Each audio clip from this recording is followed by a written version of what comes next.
Você sabe o real risco que está correndo ao investir em cada tipo de aplicação financeira? É nessas horas, né, quando o risco volta a aparecer, que as pessoas se lembram que, opa, será que eu estou seguro? Será que eu estou coberto? Que garantias que eu tenho aqui? Fica comigo por 10 minutinhos que eu vou te falar de todos os investimentos e o risco que tu realmente está correndo. Eu sou Giovanni Pasquale, falo direto aqui da Efesto Investimentos e vamos lá, gente. Cada tipo de produto, cada tipo de aplicação financeira tem seus riscos e suas remunerações, né? Normalmente se fala que quanto maior o risco, maior o prêmio exigido, maior a rentabilidade que tu vai receber. Isso obviamente não é uma máxima, né? Não é sempre que é assim, mas costuma ser a tendência, costuma ser a regra. E é somente quando acontecem casos como o do recente Master aí, que as pessoas se lembram de, opa, o filtro não é só a taxa que eu vou ganhar, o filtro é risco também. Então vamos entender, gente, risco versus cada tipo de aplicação. Qual que é o menor risco que tu pode correr?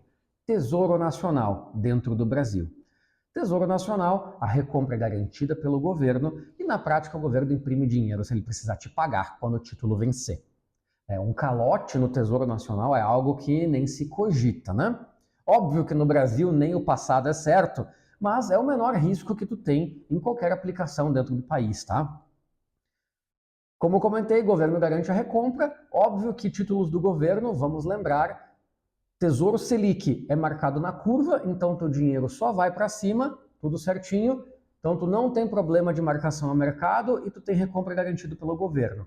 Isso é o mais seguro que tu pode estar. Tesouro IPCA e Tesouro Pré-fixado também tem recompra garantida, tu vende de volta para o governo na hora que tu quer, mas tem marcação a mercado, tá? Quer dizer que o preço flutua conforme condições de mercado. Mas, no vencimento, o governo vai te pagar a taxa que tu contratou. Tá? Então lembrem-se sempre que ao longo da jornada ele sacode, mas lá na data de vencimento tu recebe o acordado. Isso se chama de risco de mercado, tá, gente? Isso não é risco de crédito, que é o que a gente está abordando aqui nesse vídeo.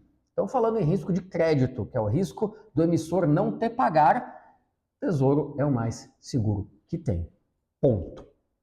Dito isso, gente, vamos para o próximo nível de segurança, que é sim os produtos bancários. É a cobertura da FGC, até 250 mil por CPF, por instituição financeira, com um limite global de 1 milhão a cada 4 anos. Tem vídeo completo no canal falando só sobre o FGC, se tu quiser, tá? Mas assim, né, gente? Tu segmentando o teu patrimônio para ficar sempre coberto dentro do FGC é um nível de segurança bem interessante, visto que muitas vezes tu vai encontrar taxas melhores em bancos menores, mas tem que ficar dentro dessa cobertura. Esse sistema existe justamente até para servir de incentivo para outros bancos também conseguirem captar. Porque vamos lá, né, gente? Se um Bradesco da vida está pagando 10%, um banco que está começando agora vai ter que pagar 11, 12%. Ninguém vai colocar dinheiro nele pagando, se ele pagar igual a um Bradesco. O cara vai no Bradesco, que é gigante, não vai a lugar nenhum.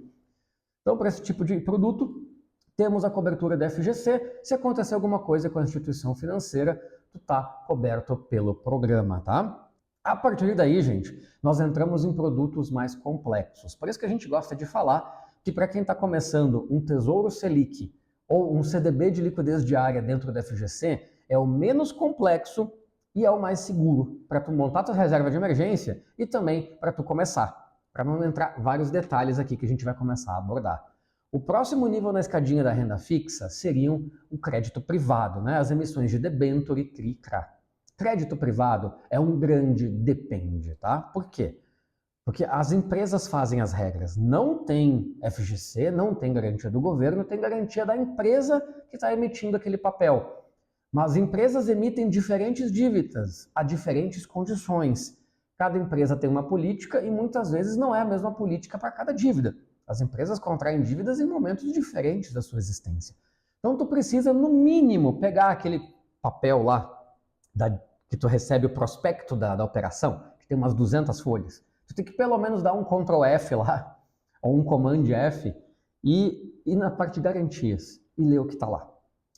Porque uma empresa ela pode emitir um título de dívida, vamos lá, uma construtora vai emitir um CRI para subir um prédio, vai custar 80 milhões, ela quer botar o prédio todo dentro desse CRI. O que ela vai botar de garantia? Ela pode botar uma garantia de carta-fiança, então a carta-fiança cobre se essa construtora quebrar, tu recebe da afiançadora. Essa carta-fiança ela pode cobrir todo o teu principal com a correção de algum índice, então principal corrigido pelo INCC, corrigido pelo IPCA, ou principal mais todo o rendimento que tu tiver conforme taxa contratada. Óbvio que quanto mais completa for a carta-fiança, mais caro custa para a construtora. Então ela vai gastar mais dinheiro, né? Esse é um tipo de garantia muito interessante, porque aí tu tem uma afiançadora por trás. Ela pode deixar terrenos que ela tenha como garantia. Normalmente nesse caso é feito até 150% do valor. Então se ela está tomando 80 milhões, ela vai botar 120 milhões em terrenos. Por quê? Porque na hora de vender para liquidar, a gente sabe que tu nunca vende algo imobiliário pelo preço que tu quer, né? Tu vende por menos. Então eles já colocam mais do que o valor para poder cobrir e pagar todo mundo. Eles podem botar, se é uma empresa, uma debênture de uma empresa, pode botar maquinário, pode colocar estrutura, pode botar capital dos sócios. Então, às vezes, o cara está construindo, o cliente está construindo alguma coisa.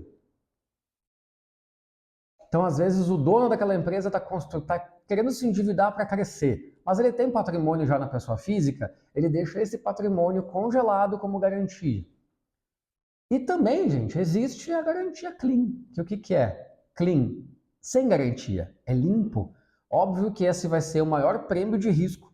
Então, às vezes, tu vai pegar, poxa, mas por que essa debênture aqui dessa empresa está pagando CDI mais 2 e essa outra paga CDI mais 4,5? Muito provavelmente a de CDI mais 2 tem garantia real e a de CDI mais 4,5 não tem garantia nenhuma, tá? Tenham isso claro, gente, o prêmio de risco não é à toa, tá? A partir daí, gente, a gente entra, por exemplo, nos fundos de investimento. Fundo de investimento é um pacotinho, tem N coisas lá dentro. O multimercado, então, nem se fala. A estratégia é aquilo que o gestor quiser que seja. Então, tu precisa entender o que está dentro do pacotinho. Se é um fundo DI, por exemplo, é o menor risco que tem, porque ele vai ter normalmente o que lá dentro? CDB, atrelado ao CDI, e Tesouro Nacional. Então, o fundo vai receber desses veículos, né? Importante lembrar que o fundo é um institucional, é gigante, e ele vai ter que receber para ele te pagar. Então, isso diminui a segurança do produto. É diferente tu aplicar direto no Tesouro e tu aplicar num fundo que aplica no Tesouro. Porque daí ele vai ter que receber para depois te pagar. Mesma coisa em caso de CDBs, né? Um fundo institucional que tem bilhões não vai investir de 200 em 200 mil, muito provavelmente. Ele vai chegar lá num banco, vai fazer um acordo e vai botar lá 500 milhões naquele banco. Obviamente ele vai fazer uma negociação com o banco, né, para ter algum tipo de garantia do banco para atrelar esse valor lá. Assim como a gente viu no caso recente do Master, né, empresas com grandes posições em Master tinham garantias desse valor acordadas direto com o banco. Né? Ninguém coloca meio bi numa instituição financeira sem ter um acordo à parte, um contrato à parte.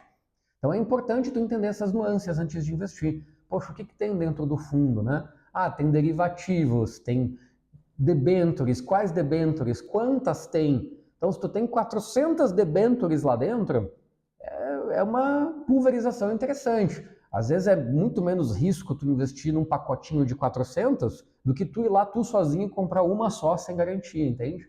Mas aí tu precisa tirar o tempo de entender o que é que está ali dentro.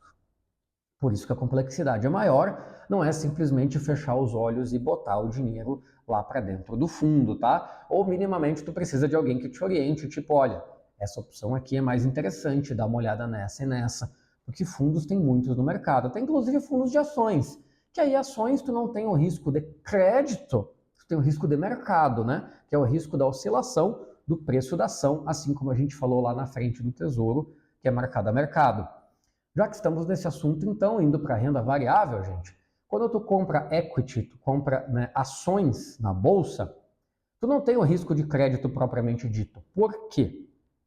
As empresas fazem um IPO, então elas lançam as suas ações no mercado.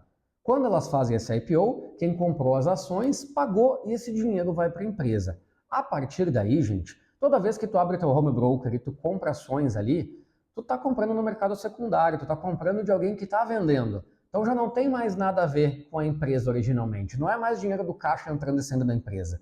É mercado secundário. Tu está comprando de alguém e vendendo de alguém. Isso é o que se chama de liquidez. Poxa, se eu botar uma ordem de compra, tem alguém vendendo? Se eu botar uma ordem de venda, tem alguém comprando?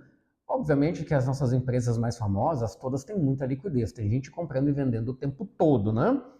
Mas quando a gente tem um evento aí de crédito na empresa, é óbvio que o equity dela também sofre impactos.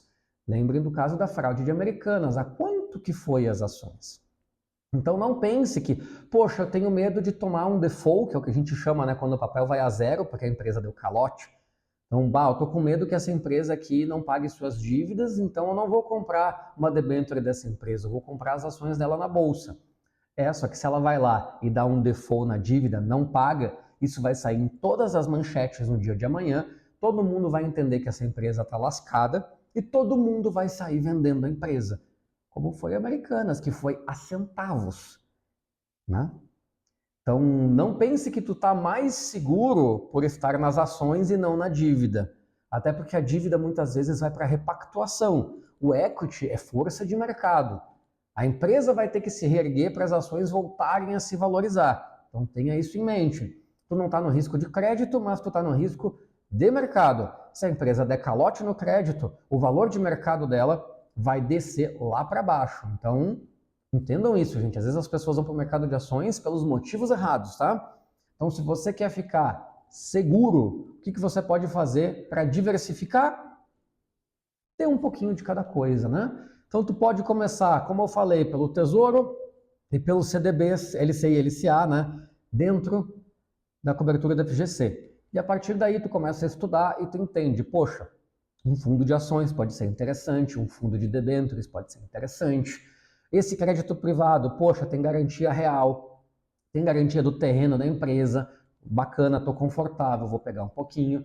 E aí tu vai diversificando em nichos de produto. Se der problema em alguma coisa, é um pedacinho da tua carteira.